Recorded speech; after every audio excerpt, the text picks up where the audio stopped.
Welcome back to Beyond the Dugout, presented by Visit Las Vegas. It's a bird, it's a plane, it's Superman, it's Spider-Man, it's every flying superhero all wrapped into one. It's Denzel Clarke. Denzel, welcome to the show, my man. Appreciate you. Yeah, dude. I think if people have been living under a rock, they might not understand the intro, but if you haven't, if you've watched baseball for just roughly 7 minutes this year, you have a pretty good idea of who this man is.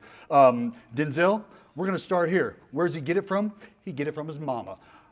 We got to talk about where all of this athleticism comes from. I mean, the DNA is dripping with it. But when we talk about impact and who's opening our eyes and who's leading us to that water that we drink, mama. Yeah. We're talking about an Olympian, an absolute stud in her own right. How cool is it to be able to tap into somebody like that at such an early age to kind of show you not only how to be aware of your body, but just how to be an athlete? Absolutely, no. She's unreal. From the moment I started like committing to whatever sport I want to do, she's just teaching me like be aware of your body. It's just like what work ethic looks like. It's just like how to discern a good coach, a good practitioner, and all this stuff. And it's just stuff she teaches me. It's you can't I can't compute how amazing it was. Well, in my career. It's got to be invaluable, man. Like I said, you have an Olympian who is teaching you high-level approaches, not only to taking care of your body, but how to train. And as you just pointed out, which is really striking, but how to identify positive instruction, right? And I was always told there's no such thing as bad advice. There's just advice that's better than other advice. Yeah. So being able to learn that very early on had to have a massive impact early. Can you think back to maybe one of the first moments where you realized outside of instruction or conversations with your mom, you're hearing it from somebody else and you're like, I've heard that before? Yeah, no, for sure. I think, I think of good examples. I think one thing she always taught me is just like, when you're looking for like a practitioner or something, when you're looking for a great coach, it's just like, there's such a like quiet confidence they have. It's just like, it's who they are and it's how much passion they have for it. And it's just, when you rattle off a question, they can answer it and answer it to like a very good like level of depth that you need to understand what you're looking for. And it's just, when I'm looking for great coaches, I think one coach I really, really love, I mean, like, is Bushy, our hitting coach. It's just the hitter whisperer. I mean, it's when he started speaking to me just on the topic of hitting, it's just he made it so simple. It's just 1, 2, 3, and it's just there's a confidence he has, like you can do this or you won't. Ain't gonna hurt my feelings, but it's just like I've been doing this for a while. I know what I'm talking about, and I'm just gonna go 1, 2, 3. Outside of like reaching back around him and trying to turn the volume up just a little bit, it is incredible the information he has and his ability to communicate that. And I know that is such a big part of being able to lead guys through evolutions in their swing, who they are in the box. Obviously, what you have been noteworthy for is what you have brought to the table defensively. That is what has opened everybody's eyes. Can you remember one of the first times where you realized, and it was probably early on, me knowing what I know about you and what kind of athlete you've been your entire life, but can you think about the moment where you realized, you know what, like I'm probably just a little bit better than the average dude running around here, and this is why. What was it about yourself that identified for you, I can be a separator? Yeah, I think just I started baseball a little later, and of course hitting is probably, I think, the hardest thing to do in any sport. So it's just like, that's gonna take time to develop. Sure. So when I was younger, I was like, I gotta stay on the field, so I gotta do something. So that's when I really locked into my defense. And I think one connecting moment for me when I really realized I was like, okay, I'm pretty good at this. We were in a tournament. How old was I? I might have been like anywhere between like 13 to 15 years old, and we were playing a team like best team anywhere, and it's just like we had no business competing with them. Sure. And I mean, like my teammates told me, people told me after the game, I think it ended up being like a 2-run game, and they're known for blowing teams out 10, 15, especially at 13 to 15 years old. Sure. Like, Right. When you're good, you're good. I think we ended up making a 2-run game, and they were just like you kept us in the game. Like you were tracking down all the balls that usually hit to the outfield and stuff. You were tracking them all down. It's just like you kept us in the game. And I remember we ended up, so they beat us, and then we had to play them one time later in the tournament. And I didn't see a single ball. I didn't see a single ball that game, and I don't remember if I don't know if that's a conscious decision because everything was going to right and left field and then just driven. Well, so I'm just there's 9 guys on a field, right? There's really 7 guys behind the other 2 that are going to be able to knock it down. And it's unfair, Denzel. I don't know if you know this, man. It's unfair when you got a dude like you out there who can play on the other side of the wall as well. Those balls are supposed to count for runs, but they don't when you're out there running around like that. I know how much the defense means to you.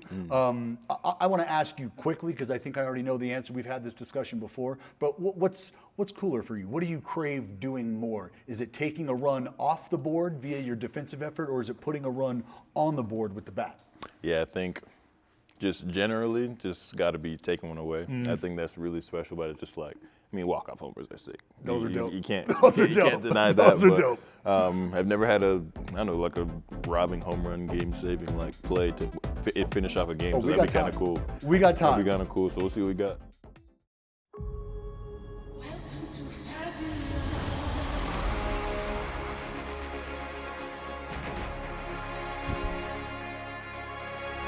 From the fabulous Las Vegas, Nevada, what a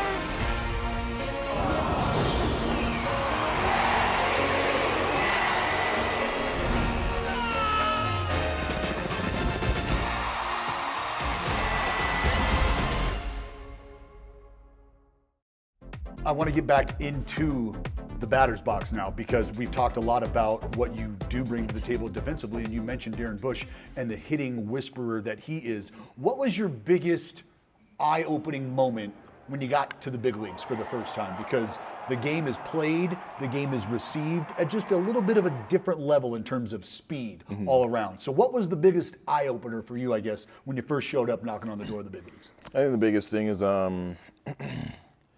you feel the hunger that's there. You really feel it, and it's with everyone. Everyone's fighting for a job. Everyone's fighting to win a World Series. Everyone's like, there's just this level of fight that everyone has because, like, at the end of the day, if you don't provide something to the team to help them win, like, there's a good chance you won't be there anymore. So everyone's just fighting for their life up there, fighting to, like I said. So it's just, you feel that when you get up there, and it's just like, it's not a game, it's not a joke. It's like you're up there to win and impact the game. So yeah, I think that was, people always say, oh, it's hungry up there. It's like, I remember Geloff was telling me, sometimes it just feels like walking into a jungle. It's just like, you got to get in there and like get ready to work. And it's just like, people can always say that too, but it's one thing to experience it for yourself. So I think that's really, really, really cool to be a part of. Has there been that aha moment yet for you, that big league moment yet? You know, for me, it was very early on, understanding that I was staring down Miguel Tejada at the plate, a guy that I had grown up watching, a guy that was an MVP for a team in my backyard, and now I'm facing this guy, and I was like, I could know what Miguel had for breakfast if I want, with the information available, and that's when I was like, damn, I'm in the big leagues. Have you had that moment yet? And it's okay that it hasn't happened because there's still a lot of meat on the bone for you here. That's a good question. You explained this. You helped me think through this, but like, obviously the beginning offensively was a very rough start, and it was just like going through. It's just like, okay, like I'm in the big leagues now, but it's kind of just like everything was sped up for sure. And I kid you not, when I got to Toronto and I robbed that home run there, I was like, that was shoulders were relaxed. I was like, okay, I do this. This is like, that's what you do. This is what I do. I've done this in the minors. Just like, it's a very comfortable feeling. It's just like, I've done this in the minors. I'm doing the big leagues. You know, your family and friends are there watching back home. It's kind of just like, this is bro. Can you kind of just expand on that moment, because as just a pair of lonely eyeballs up in the booth watching that play happen, I can tell you what happened the day after. Your first base coach, now third base coach, Bobby Crosby, had his boys out on the field robbing home runs like Denzel. He had to go do early work with his kids in center field because they wanted to rob homers for a half hour like they just watched Denzel do.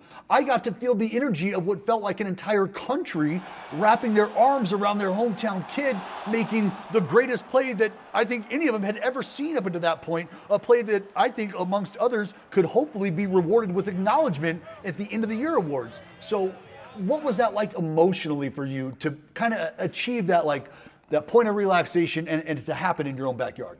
Yeah, it was special for sure. It was insane, dude. It was really crazy. I'm running back for this ball because, like, there's always a certain point in my route I'm just like, okay, I got a chance to Probably like he's gonna be close to the wall. So I'm running back. I'm like, there's no way I'm about to do this at home.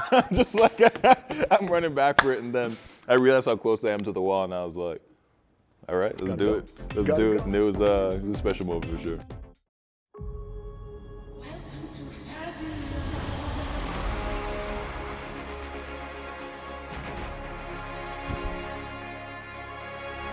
From the fabulous Las Vegas, Nevada, what a man!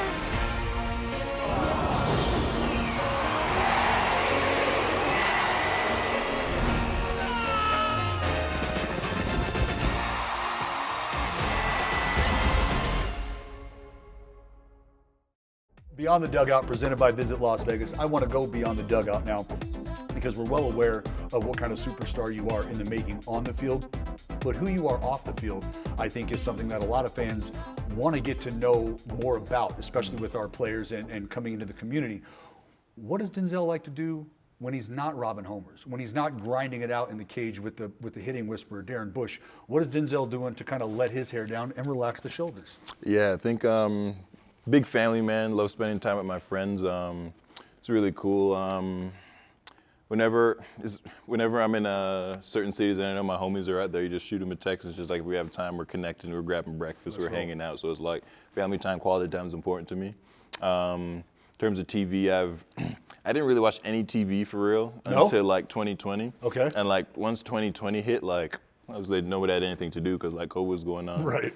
I went down a rabbit hole of some crazy shows, man. I watched, got into anime, which was cool. I'm a huge Star Wars fan. So you gotta connect with our boy Chris Carey on the anime. I call it anime, apparently, whatever. I mean, I get it. I don't get it. I can respect it. Yeah. Okay, so anime. What do we have? Is there a go-to show? I think probably one of the best shows I've seen, probably one of the best written pieces of fiction I've gotten to experience is a show called Attack on Titan. And I have heard the same. He has echoed that sentiment. And now that I'm hearing it from you and Chris, sorry about your luck, man. It may be Denzel the one that sways it here. Yeah. I might have to give it a chance because from what I understand, it's incredible cinema altogether. Yeah. Like animation, regardless. Yeah, it's honestly it's a great story. It's like they have everything. There's a story, there's action, there's all that stuff. But it's like I think it's similar to Harry Potter from what I've heard. I just finished the movies this year, honestly, but like the author took time to finish what they wrote, and then that gives you so much opportunity to like, okay, I'll put like something hidden here, I'll put something hidden here, I'll tie this together. It's just like, it's when someone again really cares about something, they love something, they go all in on it, and he went all in on this show. I love that. So it was pretty cool. You a traveling man? You like to get out and about? You like to go around? You like to cruise? Or, I mean, I know you said you're a family guy. We know that. I mean, you can bring the homies with you. Yeah. But if you had a place that you could go, you got a free passport to this entire rock that we've been living on. Where are you going? Where are you headed? Oh man, there's this. I saw it was on Instagram, maybe like 2019. There's between 2019 and 2021. I want to go to Switzerland. There's this thing called the Alps? That too. Yep. But there's a thing called the Gelmerbahn funicular. It's something like that. I think that's how it's pronounced. It's literally like, essentially like a mini roller coaster that takes you through the mountains. And Oh it's yeah, just I know like- exactly, like yes, the wooden thing, yep, right? Yep. Yeah. And you just go through the mountains, and it's like I guess it starts like closer to like a higher part of the mountain. Then you go down in between. I guess there's a lake down there. People go down there, spend the day, have lunch there. That's something I'd love to do. Yeah, wooden roller coaster through the Swiss Alps, like Yeah. that is. Yeah. Yeah, I'm on that. Yeah, You that's ever jump legit. out of an airplane before? That is, I'm afraid of heights, but that's something I would do. Yeah. I would love to do that. I mean, maybe after you're done playing. Yeah. But yeah, I'd get into that as well. Yeah. Well, we are in Vegas, my man. You got the homies. Let's just put you Yeah. in a nice hypothetical. You got the homies out. You can go and cruise. You can. What are you doing? Because Las Vegas has so much to offer in terms of does. food, in terms of entertainment, in terms of nightlife, shows. I mean, there's so much at your disposal. What are you doing in Vegas with the boys? That's a great question. I think naturally I am a homebody. So the Vegas atmosphere, I'm kind of just like, I got to step back, take a breath, and Okay. like, okay, I would need a plan before I go Sure, to you Vegas. gotta pick your spots around here. Literally, but like going to see a good show, definitely intriguing. I mean, they literally have everything here.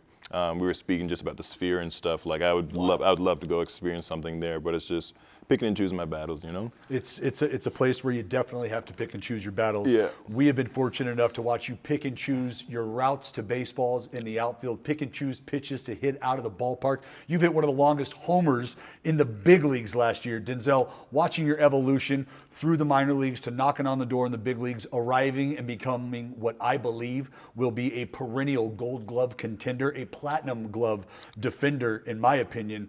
It has been a treat just to watch you show up, man, and it has been amazing to watch the growth and the impact that you've already had on this club. So I can't thank you enough for sitting down and taking some time with us to go a little bit beyond the dugout, presented by Las Vegas.